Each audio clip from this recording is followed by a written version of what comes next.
have a question for you.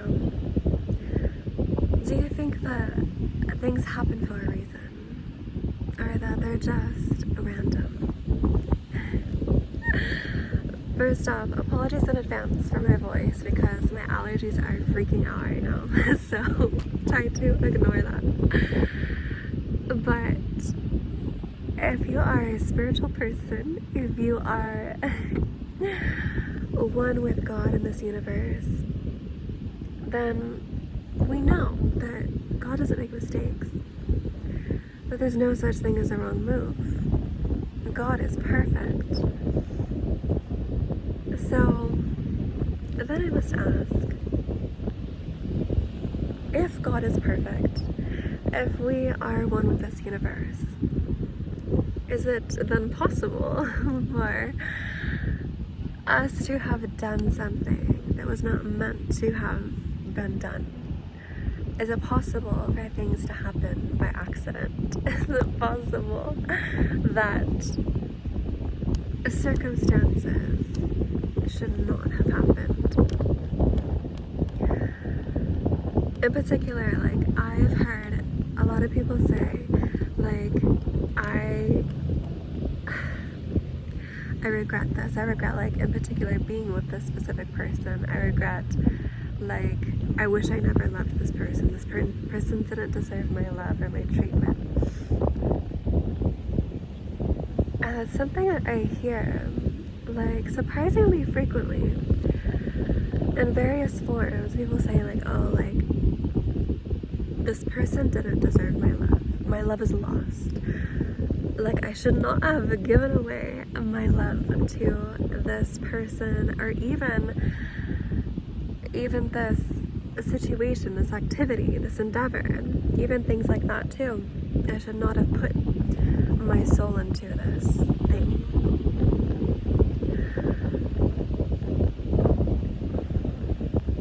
But if God is perfect and we are one with this universe, then why wouldn't you have done that?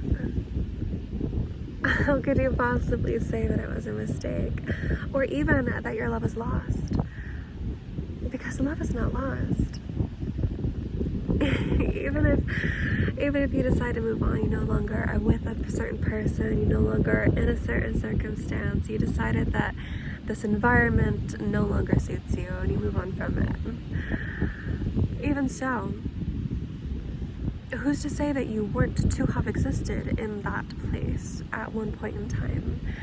Just because it's not good for you now doesn't mean it's not good for you then. Things change, and it's okay to change. It's okay to evolve and be like, hey, you know what? And this no longer suits me. This no longer matches the frequency of my new mindset. I'm no longer the type of person that agrees with this other environment or type of people or type of person. And that's totally fine. But, like, I think our human minds get really wrapped up in this whole regret thing of, like, oh, I shouldn't have done this, or oh, I gave up all my energy, I gave up all my love. And it's like, no, there's no such thing as giving up your love, because there's an infinite supply of love. If you do believe in God and you believe in the light and love that God is created from, then you do believe that we are made from that light and love. And so if your power source is literally that of love, then how could you ever run out? By nature, we are creatures of endless love. So you can never run out. So, like, it doesn't matter how much love you give away, supposedly. You're never ever going to run out. You're never going to be so depleted to where you can never love again.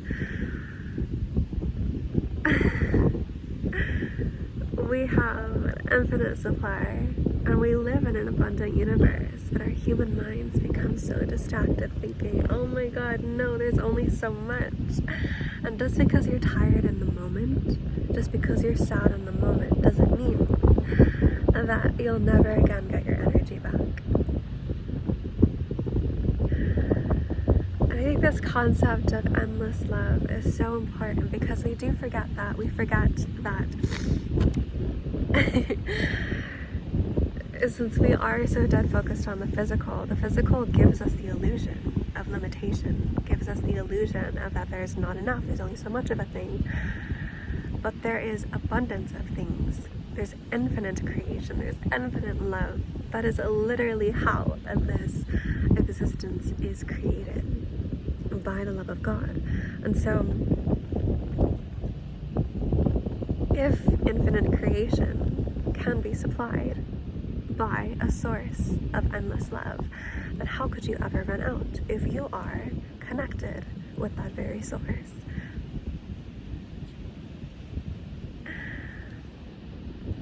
There's always a reason for everything.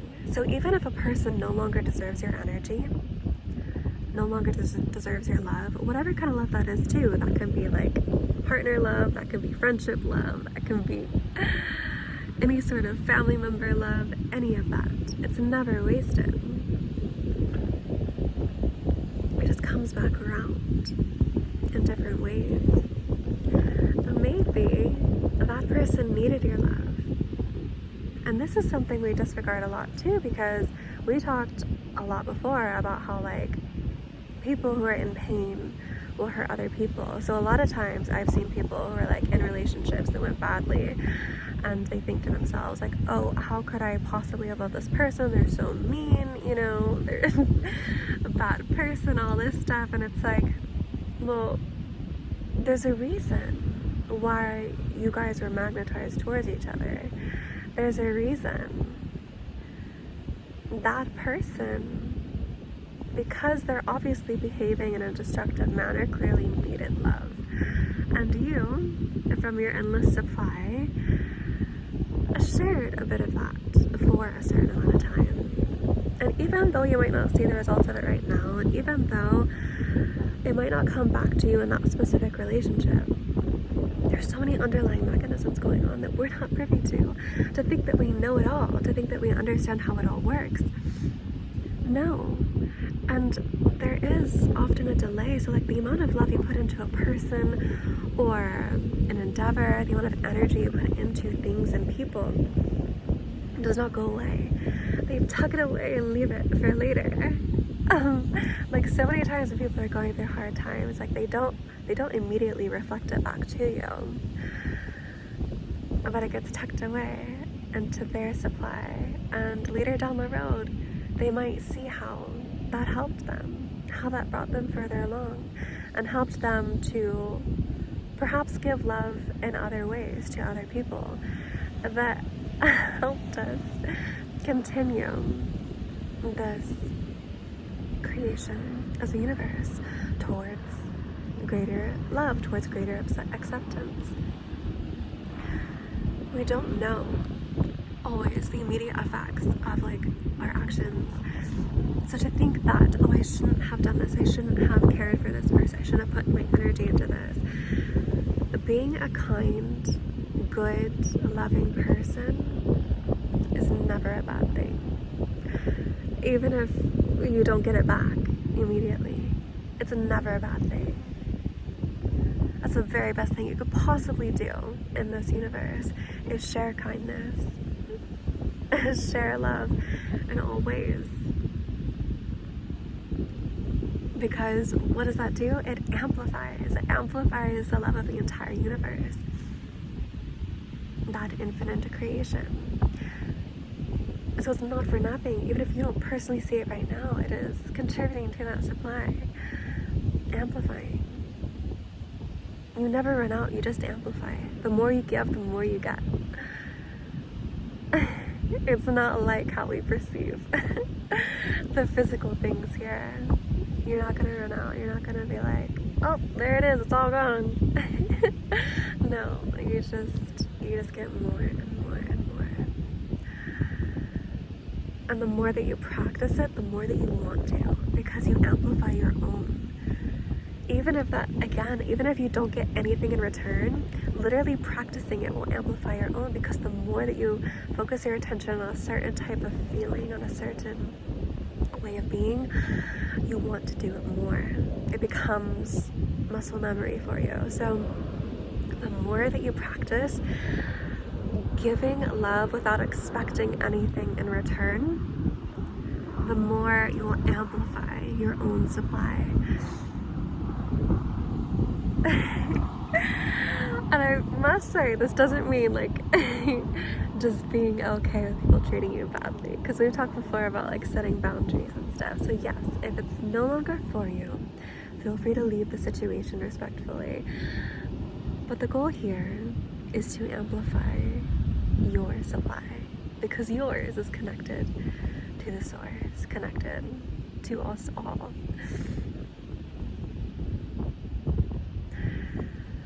So your love is never, ever lost.